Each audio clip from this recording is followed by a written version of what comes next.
tal? Bienvenidos una vez más aquí a la librería Bonilla. Soy Armando Enríquez, platicando con los autores de Bonilla Artigas Editores. Y en esta ocasión tengo el gusto de que estén conmigo Leticia Gómez Mendoza y Erika Rocío Reyes González, coordinadoras de este libro que se llama La Reserva de la Biosfera de la Mariposa Monarca. Y antes de entrar de lleno en el libro, ¿por qué no me dices esto, Leticia? ¿Por qué volverse geógrafo en este país? Bueno, es una pregunta que no me esperaba.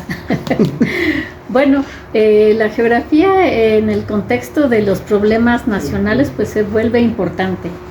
Necesitamos saber primero dónde estamos ubicados, cuál es el espacio que ocupamos en el planeta y de ahí explicarnos cuáles son los fundamentos de las áreas naturales que conforman nuestro país.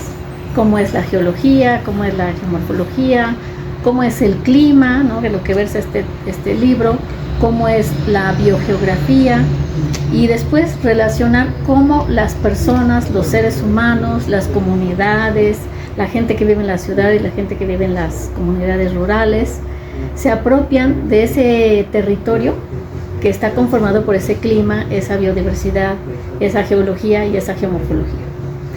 Si no entendemos en dónde estamos ubicados y los recursos que nos son propios para desarrollarnos como seres humanos, pues no podemos gestionar esos mismos recursos.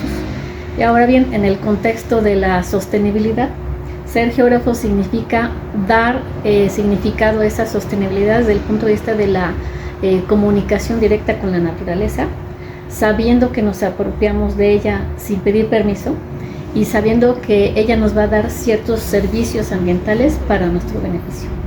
Comprendiendo esto en el contexto de la geografía, nos podemos ir al marco de la geografía de la percepción, cómo las personas perciben su ambiente y cómo se desarrollan en ese ambiente social con ese ambiente físico.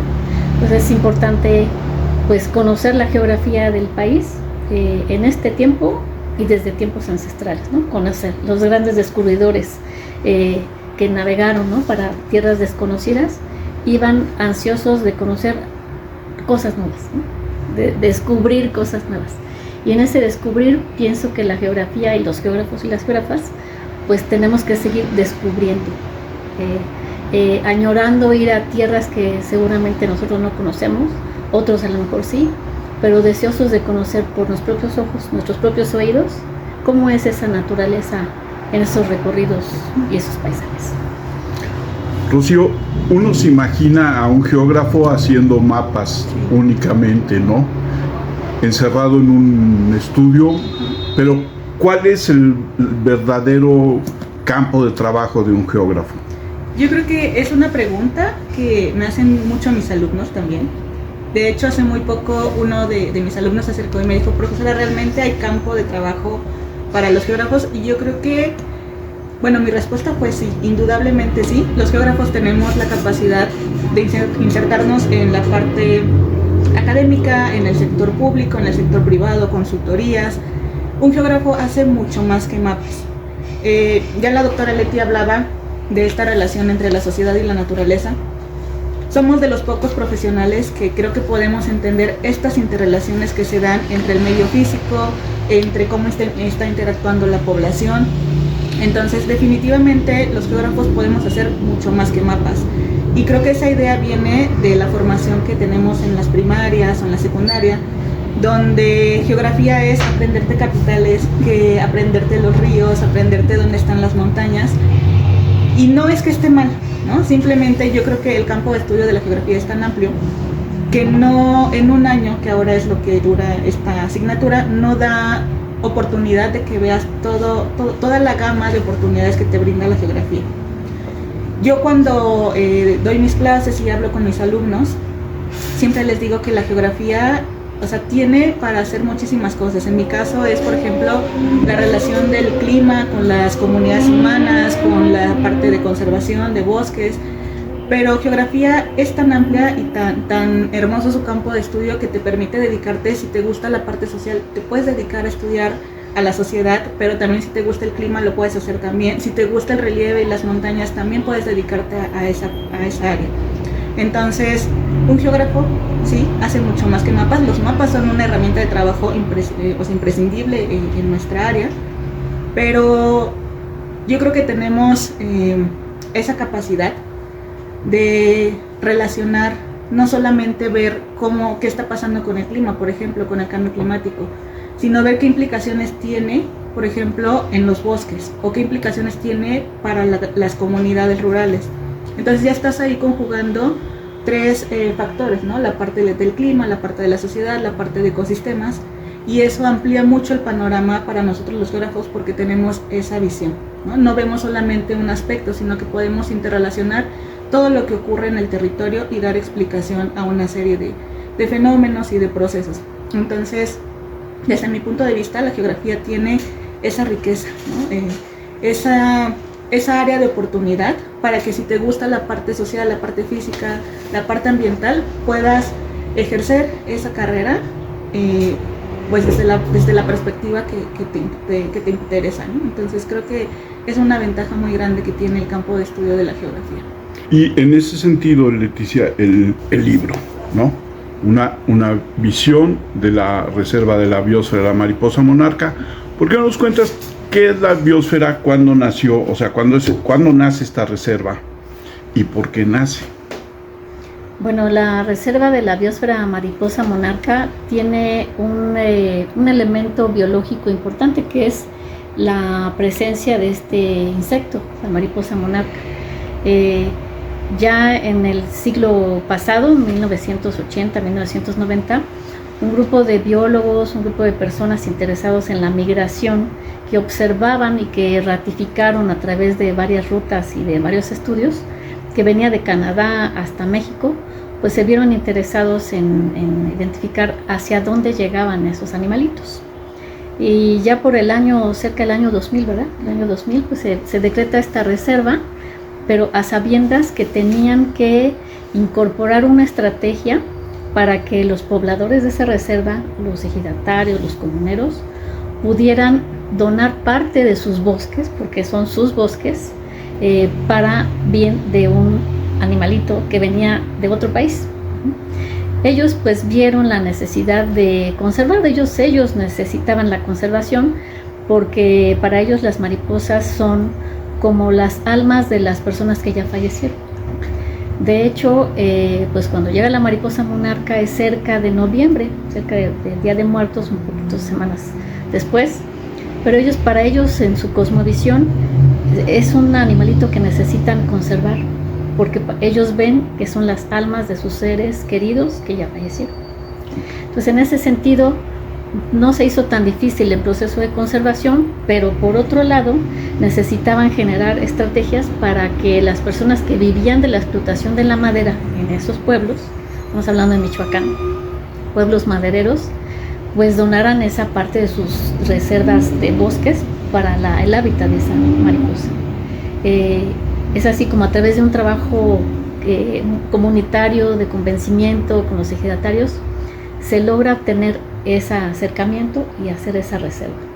Poco a poco fueron surgiendo más comunidades que se añadieron a este proceso que no fue fácil, no fue fácil, y se incorpora ya lo que conocemos como la reserva de la biosfera mariposa monarca, y es una categoría de un área natural protegida, que significa que prácticamente no se pueden muchas cosas tocar, pero sí conservar el hábitat de esta mariposa monarca. Rocío, ¿cómo ha afectado en estos 30 años el cambio climático a la reserva?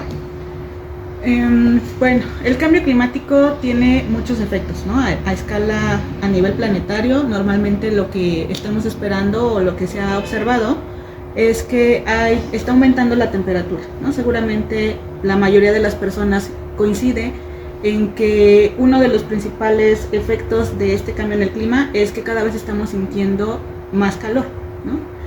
Y en ese contexto también viene, en la mayoría de los casos, una disminución en la cantidad de lluvia.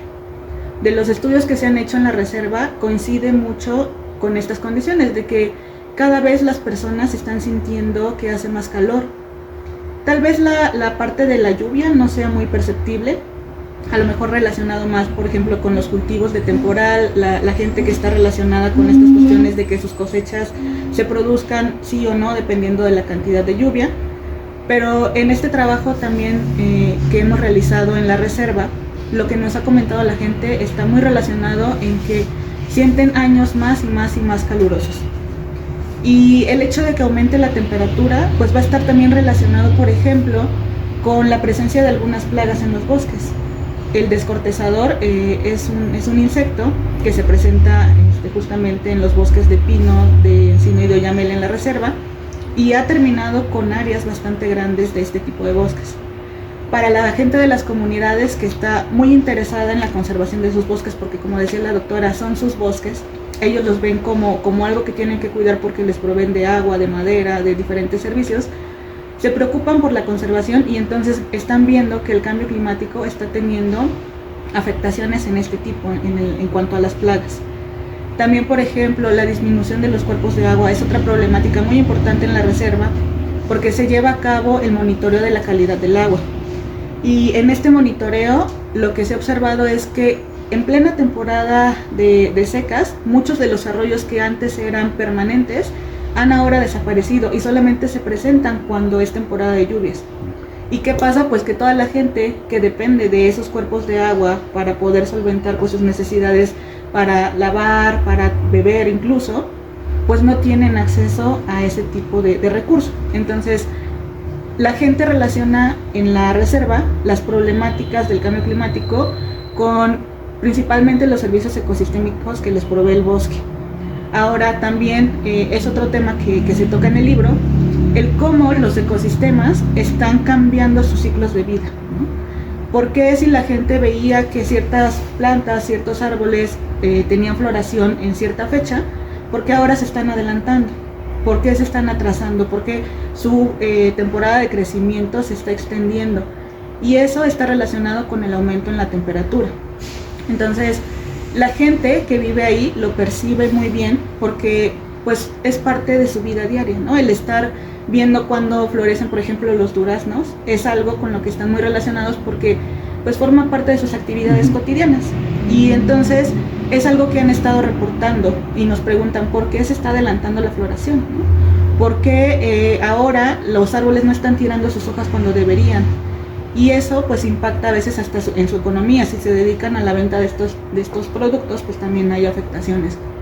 Y otra cosa es también la presencia de eventos que nosotros llamamos eventos extremos, que a veces son heladas que son atípicas, que no ocurren en la fecha en la que deberían ocurrir, lluvias muy muy intensas, ondas de calor, sequías muy intensas también.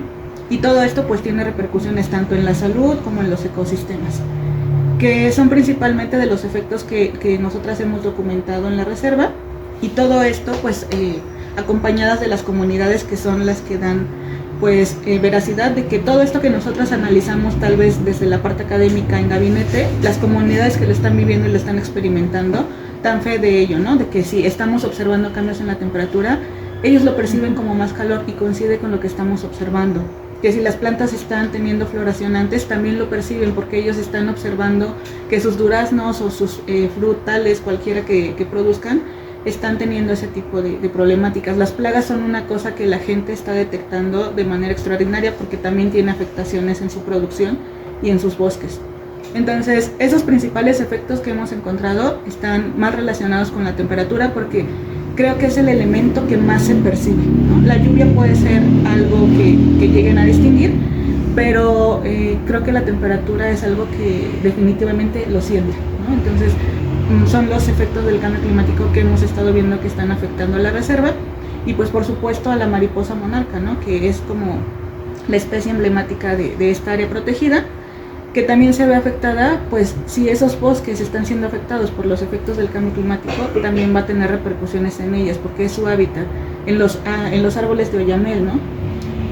Su fenología, el hecho de que estén presentes ahí para que ellas puedan llegar en cierta fecha y que puedan cubrirse del frío, o incluso si se presentan nevadas, también las mariposas son vulnerables a ese tipo de efectos, entonces su población se ve afectada y pues bueno, otra vez relacionado con la temperatura principalmente. Una de las cosas que me llamó la atención del libro, Leticia, es esta parte que dedicas al trabajo de las comunidades para conservar la reserva, ¿no? Es impresionante cómo hasta los niños trabajan en conservar la reserva, ¿no? Uh-huh. Sí, bueno, el libro pues tiene un componente climático. De hecho, los subtítulos son Clima, Tecnología Vegetal y Comunidades. La primera parte pues está relacionada con el clima, como lo ha comentado la doctora, la otra con la fenología, con este seguimiento, pero el comunicar esto a las comunidades para nosotros es una parte principal, ¿no? Empezando con la primera pregunta que nos hiciste, ¿por qué la geografía? Pues esta relación entre medio ambiente y las sociedades es fundamental desde el punto de vista de cualquier estudio geográfico. En el libro no solamente nos abocamos a la reserva por las reservas y los bosques por los bosques o la mariposa por la mariposa. Invito a los lectores para que se den una vuelta por el libro porque habla muy poco de lo que es la mariposa, pero sí mucho de lo que son las comunidades. La gente vive allí en sus bosques, la gente hace sus actividades diarias allí en sus bosques. Va a la escuela, va por agua al río, se baña a veces con agua de ese río. Trabaja las tierras, ve sus cultivos, sus frutales, todo en ese territorio. Y desde la geografía nosotros no podemos concebir algo meramente natural si no incide ahí alguna actividad humana. Para nosotros es muy importante la colaboración con las comunidades, porque son ellos, al ser los dueños de los bosques, los que llevan la bandera de la conservación. Y como he dicho, pues ha costado mucho trabajo identificar esas estrategias para que esas personas cuiden los bosques. Porque mucha gente, la gente de las comunidades dice, ¿por qué yo tendría que cuidar este bosque si viene gente que no es de aquí, ¿no? Y vienen a aprovecharse del recurso biológico que es la mariposa, pero ni son de aquí, ¿no? ¿Por qué tendría que cuidar algo? Ese pensamiento lo han ido cambiando poco a poco a través de todas las estrategias de conservación de la Comisión Nacional de las Naturalezas Protegidas, de la Semarnat, de los propios comisariados que se encargan de la adjudicación de estos conocimientos en las comunidades. Pero el otro componente es el proceso de la observación de lo que pasa en la naturaleza. Entonces, gracias al trabajo de la observación fenológica que trabajó la doctora Rocío, es identificar a las personas que pueden ayudarnos a hacer ese registro de la ciencia ciudadana de qué está pasando con los árboles. Como decía la doctora, ¿cuáles árboles están plagados? ¿Hay alguna relación o correlación con el cambio climático? ¿Por qué los cultivos no sé, la manzana, el durazno, la guayaba, ya no se dan en ese sitio? Y ellos son los principales observadores de ese registro. La observación ciudadana pues consiste en eso. Nosotros no podemos estar ahí todo el tiempo en las comunidades, pero ellos sí pueden hacer ese registro. Cuándo empieza la floración, cuándo la fructificación, cuánto están creciendo estos vegetales, cuánto están creciendo las especies forestales y qué elementos podemos conservar de ese medio ambiente. Para nosotros las comunidades, como dices ahí en las fotos, que están muy bonitas, salieron muy bonitas en el libro, ahora sí a color, ¿verdad? En el libro, sí. Aparecen los niños participando, entonces hay mucho trabajo comunitario de educación ambiental. Se les enseña a las escuelas, bueno, no nosotras, ¿verdad? Pero se les enseña a las escuelas cómo pueden implementar estrategias de ahorro de agua, ¿no? De gestión sustentable del agua, de sus recursos y cómo implementar hortalizas en su casa, por ejemplo. El trabajo que se llevó a cabo a través de las comunidades no hubiera sido posible sin el trabajo colaborativo de Alternar EAC, que es una institución que se encarga de la educación ambiental de esas personas. A través de grupos comunitarios replican el conocimiento de la sostenibilidad del medio ambiente entre sus propias comunidades. Lo muy interesante que sucede aquí es que prácticamente muchos de esos aprendizajes comunitarios se hacen a través de mujeres. Y el trabajo de las mujeres es bien importante, ¿no? Las personas que están a cargo de las casas pues son las mujeres, son las que administran el agua, las que administran los cultivos, las que administran el proceso de educación de sus propios hijos. Entonces, para nosotros la comunidad, pues a lo mejor debería estar en el clavo del libro, pero resulta interesante que a través de la lectura de este texto se resalta esa importancia de la comunidad, ¿no? No, yo creo que es fundamental y mi pregunta sería si a final de todos estos años, toda esta labor de la que nos cuentas, Leticia, como de educación, de tratar de concientizar, se ha logrado que se conserve mejor el área natural de la biosfera de la mariposa monarca que otras áreas, porque yo me acuerdo que en algún momento en los 90s la tala era indiscriminada, ¿no? En la zona de la reserva. Entonces, por lo que yo entiendo en el libro hay como avances muy significativos, ¿no? Sí, así es. Sí, gracias al trabajo pues de muchas organizaciones, el convencimiento de las comunidades, el autoconvencimiento de las comunidades, el trabajo del sector gubernamental es importante, y ahí metemos nuestro granito de arena en la academia. Nosotros al hacer ciencia, hacemos ciencia para alguien, y sobre todo desde el punto de vista geográfico, no es una ciencia muy, muy aplicada. Entonces, al hacer esta ciencia para alguien, pues ponemos en el foco a esas personas que están encargadas de esa conservación. Sí, efectivamente había mucha tala, la tala clandestina, la tala hormiga. En las áreas de amortiguamiento pues se ha logrado abatir ese nivel de tala clandestina. En las áreas de amortiguamiento, las áreas que están afuera, todavía hay algún problema así, pero es una área protegida que es emblema de la conservación, no solamente en México, sino en Canadá y Estados Unidos. El vaivén, digamos, de las temperaturas, pues parece estar asociada con cuestiones de la población de la reserva de la mariposa monarca, de las colonias de la mariposa, pero al parecer nosotros estamos haciendo bien nuestro trabajo en México, pero en el norte, en Canadá, Estados Unidos, no tanto, ¿no? Okay. Entonces, pues es un orgullo para las comunidades el que sean receptores de esa migración, que es el fenómeno que se trata de rescatar. No la mariposa, sino el proceso migratorio, el fenómeno migratorio que hace a un animalito de ese tamaño volar tantos kilómetros de Canadá a México y luego de regreso en aras de su prevalencia de su población. Relacionado con las comunidades, yo creo que gran parte de este libro no hubiera sido posible sin ese apoyo, ¿no? Como dice la doctora, la esencia del libro y de un proyecto que hemos desarrollado durante más de 10 años, que es la Red Nacional de Fenología de México, pues es que el conocimiento está hecho por las comunidades en algo que llamamos ciencia ciudadana, donde las comunidades son quienes generan el conocimiento, pero que ese conocimiento regrese también a las comunidades para la toma de decisiones, que ese conocimiento les sea de utilidad. Entonces creo que este libro tiene gran parte de esa esencia, de ese trabajo que comenzamos hace ya muchos años, y lo que queremos es que toda esa información que se genera sirva para las comunidades, ¿no?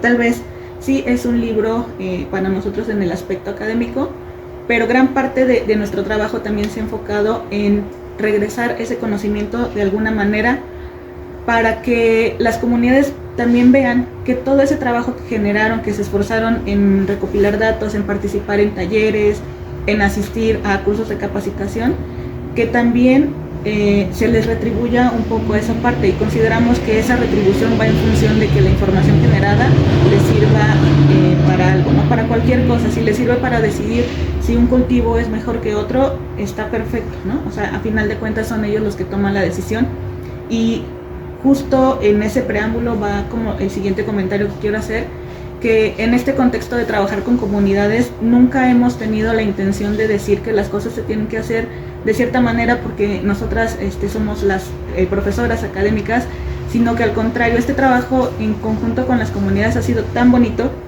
que es un trabajo literal en equipo, ¿no? O sea, nosotros vamos, pero también aprendemos de las propias comunidades. Hemos aprendido muchísimo desde la parte agrícola hasta la parte personal. Entonces, ese trabajo, y que todo queda plasmado en este libro después de muchos años de trabajo, es que pues las comunidades tienen un conocimiento impresionante, ¿no? Que cada vez que íbamos a campo, a talleres, a monitoreos, a lo que fuera, siempre regresábamos con un aprendizaje, y que a veces se considera que las comunidades, tal vez por su condición, pudiéramos pensar que nosotros somos las que tenemos, o los académicos, profesores, somos los que tenemos el conocimiento de todo, y no es así. Las comunidades tienen un conocimiento impresionante, y ese conocimiento se convirtió en este caso en algunos capítulos de este libro, en donde se plasma que su propia observación es tan valiosa como para detectar incluso cuáles son los efectos del cambio climático en las plantas, ¿no? Entonces creo que es algo que vale mucho la pena rescatar, de trabajar con las comunidades y saber que tienen mucho que aportar, y que guiadas de la mano, tal vez en este caso por nosotras, se pueden hacer muchísimas cosas en pro de la conservación de sus bosques, que es lo que les interesa, en pro de la conservación de la mariposa monarca, porque en la temporada de avistamientos o de la presencia de la mariposa es su fuente de trabajo principal. Pero también, por ejemplo, en pro de los cultivos que van a seleccionar, de cómo se están relacionando con el territorio, de cuáles son los efectos que están identificando de los cambios en el clima. Entonces creo que, no sé, me gustaría enfatizar y dar muchísimas las gracias a las comunidades que participaron, porque entendemos que también la realidad de las comunidades mexicanas es muy compleja, ¿no? Tienen que estar todos los días saliendo a trabajar para obtener pues los recursos que les van a ayudar a solventar sus gastos, a sobrevivir, y se hicieron un espacio en su agenda tan apretada para poder sobrevivir día a día, para poder colaborar con nosotros, y esa apertura que nos dieron para poder trabajar en conjunto, yo creo que es algo que no vamos a tener forma de agradecer, ¿no? El que nos hayan dado parte de su tiempo que pudieran estar dedicando a otra cosa, para poder pues llegar como a un fin, en este caso pues relacionado con identificar qué está pasando con el cambio climático.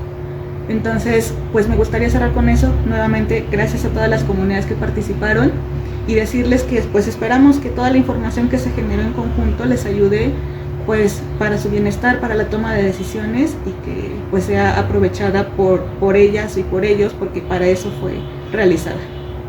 Pero yo también me imagino que este es un trabajo que no termina, que hay que volver a regresar, no sé si en unos meses o en unos años, reajustar lo que han visto, lo que se han encontrado, cómo han cambiado otra vez las cosas o no han cambiado. Entonces, mi pregunta es, ¿el trabajo sigue de por vida? Sí, claro, o sea, ahorita yo dije, llevamos más de 10 años en esto, y no quiero decir que con eso ya acabamos, ¿no? O sea, seguimos trabajando con comunidades. Ahora, pues estamos dando como un pequeño giro a este trabajo, en donde estamos implementando también técnicas de información geográfica para obtener otro tipo de datos, pero seguimos involucrando a las comunidades ahora, por ejemplo, con la instalación de algo que llamamos cámaras fenológicas. Tal vez ya no es la gente la que va y observa directamente, pero se les capacita en cuanto a ver, aquí está tu cámara, mira, esta cámara te va a servir para monitorear tus bosques, y esa información se te va a regresar en su momento para poder decirte qué es lo que está sucediendo, qué es lo que podemos hacer, qué es lo que estamos nosotras observando. Y se adueñan tanto de esa información que incluso las cámaras que hemos puesto en la reserva las ocupan para otros fines, ¿no? Por ejemplo, dicen, pues, una experiencia que tuvimos con el señor Tacho, que trabajamos en Michoacán, fue, bueno, pusimos la cámara, sé que estamos monitoreando mis bosques, porque hablan de sus bosques, pero también sirvió para que no se robaran mis aguacates de los árboles que tengo en mi parcela, ¿no? Entonces, es como encontrarle otro fin, aunque no era el fin que perseguíamos, pero fue algo muy satisfactorio, porque él veía como otra parte de utilidad en ese tipo de herramientas. Y ese monitoreo va a continuar de aquí hasta que la cámara deje de funcionar, o que las personas me digan, quita tu cámara de mi predio, ¿no? Entonces es un trabajo de muy, muy largo plazo, porque para analizar justo qué está pasando con el cambio climático en los ecosistemas necesitamos series de tiempo muy, muy largas, muy extensas. Entonces sí, es un trabajo que no termina, va empezando, de hecho. Creo que 10 años es todavía poco tiempo, y esperamos seguir por este camino por muchos años más. Pues yo quisiera agradecer sobre todo a las comunidades que estuvieron muy de cerca trabajando con nosotros. Los escenarios de cambio climático son eso, ¿verdad? Una aproximación a cómo se vería el futuro en cuanto a las temperaturas, a la lluvia en esos sistemas, que son los capítulos que vienen ahí en el libro. Pero otra parte importante, mencionar que estos escenarios van cambiando a medida que van aumentando o modificándose las técnicas de medición, la física de la meteorología. se va avanzando en este conocimiento. Entonces, lo que pensábamos que eran los escenarios de cambio climático en los 90s o que eran los escenarios de los 2000s, ya no son. De hecho, rebasamos esos modelos, rebasamos esas tendencias de la temperatura. Parte de los trabajos que tenemos aquí pues están escenarios al año 2035, que está a la vuelta de la esquina. Lo que vamos a ver en el futuro es que esos escenarios se cumplirán y a lo mejor pueden ser peores. La mala noticia es esa, ¿no? Y la buena noticia es que el trabajo con las comunidades pues queda allí. Se implementan, digamos, estrategias de conocimiento que van a dar a las comunidades pie para seguir monitoreando qué pasa con los cultivos, etc. Y ahora sí llevar acciones. ¿Cómo hacemos para adaptarnos a este cambio en el clima? O cambiamos cultivos, cambiamos de parcela, ¿qué estamos haciendo? Entonces, la comunidad que vimos hace 10 años, y apenas hace 10 años, es muy diferente a la que si ahora vamos a campo, es bien diferente. Las dinámicas de migración, las dinámicas de la generación de procesos que empobrecen a las poblaciones son muy cambiantes y hay que trabajar con eso también. Las realidades de las personas son cada vez más difíciles y por tanto entonces tenemos que adaptar entonces nuevos conocimientos para que desde el punto de vista de la economía local se generen estrategias para esto, ¿no? Para que la gente viva, no sobreviva, sino que viva. Algo que nos comentaron las personas allá es que nos decían, bueno, el gobierno viene y nos da como ciertos implementos para que mejoremos nuestros cultivos, ¿no? Pero estamos viendo que no funciona, ¿no? Entonces yo les decía, pues no hagan eso que dice el gobierno, ustedes saben más que lo que viene a decir el gobierno. Y fue cuando ellos como que se dieron cuenta que por primera vez podían aplicar técnicas que ellos ya conocían, ¿no? De conservación del agua, de manejo de plagas, etcétera, que de tiempos ancestrales ya venían conociendo. Y nos estaban diciendo también las personas que esto que decían los abuelos, ¿no? Que si veías el cielo aborregado, que si veías el cielo raso, te daba ciertos indicadores, ya no estaba funcionando. Y yo les decía, pues sí, ya no hay funcionamiento de esto porque el clima prácticamente está cambiando continuamente. Entonces, se nos antoja como volver a hacer otra revisión, a ver qué tanto de esto está permeando en las comunidades y qué se ha hecho para esta adaptación de los cultivos. Eso podría ser. El trabajo que se lleva a cabo con las cámaras fenológicas, pues todavía sigue más. Actualmente la percepción remota, los datos satelitales ya cada vez son de más resolución. Podemos ver a nivel de metros, ¿no? De metros, estamos de centímetros, y eso no podíamos hacerlo antes, ¿no? O sea, hace 10 años eso no se podía hacer. Entonces la ciencia está avanzando tan rápido, la técnica, que tenemos que ir atrás de eso.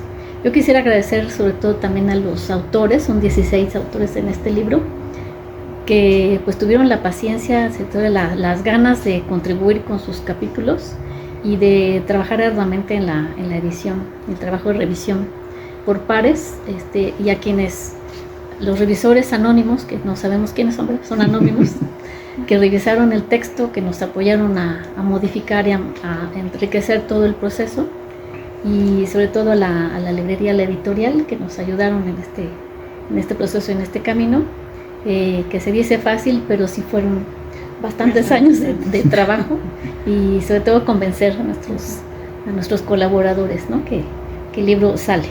Y pues muchas gracias. Yo quiero recomendarles el libro Reserva de la Biosfera, Mariposa Monarca, Clima, Fenología Vegetal y Conservación, que coordinaron Leticia Gómez y Erika Rocío Reyes, porque es una buena forma de darnos cuenta cómo evolucionó en 30 años una reserva que en un principio parecía tal vez un capricho nada más ecológico de vamos a cuidar a la mariposa, pero como ustedes nos lo acaban de explicar, hay toda una serie de factores alrededor, y muy especialmente las comunidades, que eran las que tenían que hacerse responsables de la reserva, pero además entender que esta reserva también es para su beneficio, ¿no? Entonces, yo sí les recomiendo el libro. Leticia, ¿dónde te encuentra la gente en redes sociales? No tengo redes sociales, pero mi correo es leticiagomez@filos.unam.mx. Me encuentran en la Facultad de Filosofía y Letras. Rocío, ¿a ti dónde te encuentran? Igual soy profesora del Colegio de Geografía. También en redes sociales no tenemos como una red social personal, pero tenemos el Facebook del proyecto que hemos también coordinado, que está como Calor Extremo en la Ciudad de México. Entonces en Facebook ahí también, aparte de cuestiones relacionadas con el proyecto de áreas de islas de calor urbana, estamos poniendo también muchos eventos relacionados con la parte de fenología, de la mariposa monarca. Entonces esa sería como la red social que tenemos actualmente y está muy activa, pero ya de manera personal, correo electrónico ericareyes@filos.unam.mx. Yo soy Armando Enríquez, a mí sí me encuentran en redes sociales todavía, en Twitter, porque me voy a seguir negando a decirle ex, como @cernícalo. Les recuerdo también que está Artefacto de Letras. Artefacto de Letras es Transmedia de Bonilla, distribución y edición, dedicado a la promoción de libros, y ahorita voy a platicar con Leticia y con Rocío para que se vuelvan colaboradoras, pero no le van a decir a nadie. Y les recuerdo que además de estas charlas con los autores de Bonilla Artigas Editores, tengo un podcast que pueden escuchar en Spotify que se llama Una charla como cualquiera. Yo los espero la próxima vez aquí en la librería Bonilla con una nueva charla con los autores de Bonilla Artigas Editores. Muchas gracias como siempre a Yaroslava Cebes por producir estos videos, y nos vemos la próxima vez aquí en la librería Bonilla. Muchas gracias. Leticia, Rocío, muchas gracias. Gracias.